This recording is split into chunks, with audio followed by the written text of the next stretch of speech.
સૌને નમસ્કાર. જય આદિવાસી, જય આદિવાસી.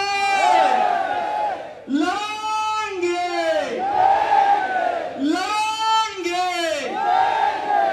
પાર તાપી નર્મદા રિવોલ્વિંગ પ્રોજેક્ટના ડેમ હટાવ સમિતિના સંઘર્ષ સમિતિના પ્રમુખ એવા બારકુભાઈ, સમગ્ર આદિવાસી તેમજ સમગ્ર ગુજરાત કોંગ્રેસ સમિતિના પ્રમુખ એવા અમિતભાઈ ચાવડા સાહેબ, સમગ્ર ભારતના આદિવાસી કોંગ્રેસના પ્રમુખ એવા વિક્રાંતભાઈ ભુરિયા સાહેબ આપણી વચ્ચે ઉપસ્થિત, રાજુ પારગીજી આપણી વચ્ચે ઉપસ્થિત, કલ્પેશભાઈ આપણી વચ્ચે ઉપસ્થિત, અહીં યુસુફભાઈ આપણી વચ્ચે ઉપસ્થિત, જયેન્દ્રભાઈ આપણી વચ્ચે ઉપસ્થિત, કોંગ્રેસ સમિતિના પ્રમુખ એવા કિશનભાઈ, તમામ આદિવાસી સમાજના કાર્યકર્તાઓ અને દરેક પક્ષના કાર્યકર્તાઓ, આજે સૌને અભિનંદન એટલા માટે આપું છું કે ગઈકાલે 2 દિવસથી 12 અને 13 તારીખથી જુઠાલાલની મંડળી કામે લાગી ગયેલી હતી. જુઠાલાલની મંડળી એસી ઓફિસમાં બેસીને મારા પ્રેસના મીડિયાના મિત્રોને બોલાવીને એમ કહે કે આનંદભાઈ ગેરમાર્ગે દોરે છે. ત્યારે તમે ફ્લેશબેકમાં જાઓ, 2022માં જાઓ. 28મી ફેબ્રુઆરી આજ ધરમપુરની ધરતી પર રેલી કરવાના હતા ત્યારે મોગલી શું કહેતો હતો? મોગલી અનંત પટેલ ગેરમાર્ગે દોરે છે.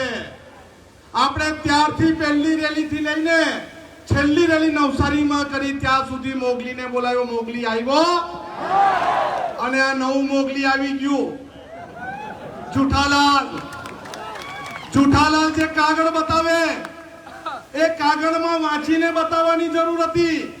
આપણા ડોક્ટર સાહેબ નીરવભાઈ બી કીધું, એમાં લખ્યું છે અત્યારે આ ડેમ પ્રોજેક્ટ પ્રાથમિક તબક્કે નથી, એટલે બીજા તબક્કે છે, એટલે કાલે પાછો આવી શકે એવું છે.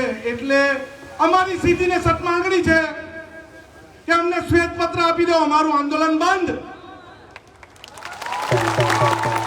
અમારી સીધી સત માંગણી છે કે જુઠાલાલ અહીં આવીને એમ કહી દે કે આ અમે રદ કરીએ છીએ, એનું શ્વેતપત્ર છે, અમારું આંદોલન બંધ. પરંતુ તમારા અહીંના ધારાસભ્ય કોણ મેં ભૂલી ગયો,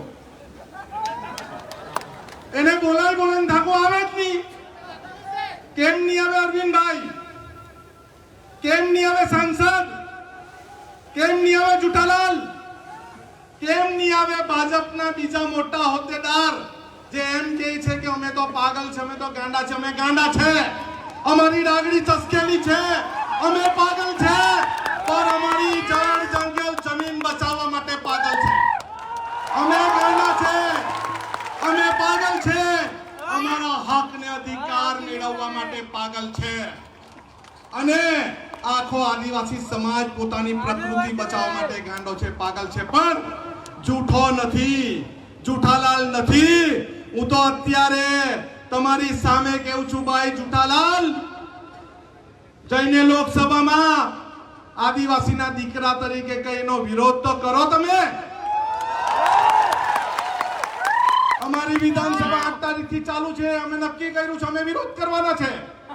તમે કેમ નથી વિરોધ કરતા? કેમ તમે ભાજપના નામની બંગડી પહેરેલી છે? કેમ તમે સરકારી પોપટ બનો છો? કેમ તમે સરકારી કઠપુતલી બનો છો? તમે આદિવાસી સમાજના પ્રમાણપત્ર પર ચૂંટાઈને લોકસભામાં ગયા છે. તમારી પ્રાયોરિટી આદિવાસી સમાજ હોવી જોઈએ, નહીં કે નારંગી ગેંગ. બીજા એક ડાંગવાળા એમ કે ચૂંટણી આવે ને ડેમ આવે. ભાઈ 2024 ની ચૂંટણીમાં કામે ડેમ લાવેલા? તમે ડેમની વાત કરો છો એટલે અમે ડેમ બોલીએ છીએ, તમે શ્વેતપત્ર આપો એટલે અમે પૂર્ણ વિરામ મૂકી દઈએ.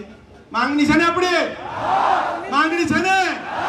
અરે આવનારી તાલુકા પંચાયત, જિલ્લા પંચાયતમાં નારંગી ગેંગને ઘરમાં ઘૂસવા દેવાના છો? અરે આ તું ચકંડે કેમ ઘૂસવા દેવાનો છો તમે? અરે કેમમાં ઘૂસવા દેવાનો છો? આપણા વિસ્તારની 1 ઇંચ જમીન અને 1 ટીપું પાણી અમે આપવાના નથી, નથી અને નથી. સૌને જય આદિવાસી, જય જોહાર. અને મારે પોલીસના મિત્રોને કેવું છે, અહીંના એસપી અમને છૂટ આપી ત્યારે ડાંગના એસપી ને હું થઈ ગયું ભાઈ, આ આંદોલન તો ધરમપુરમાં હતું, ડાંગના એસપી માં 150 જણને કેમ ડિટેન કર્યા? અરે આવનારી રેલી ડાંગમાં રાખું, ડાંગમાં આવનારી રેલી વઘઈમાં રાખશું, વઘઈમાં, અને સભા આપણી પોલીસ સ્ટેશનમાં હશે ને? હશે ને? આવશો ને? આવશો ને? સૌને જય આદિવાસી, જય આદિવાસી. સાહેબનો ખૂબ ખૂબ આભાર.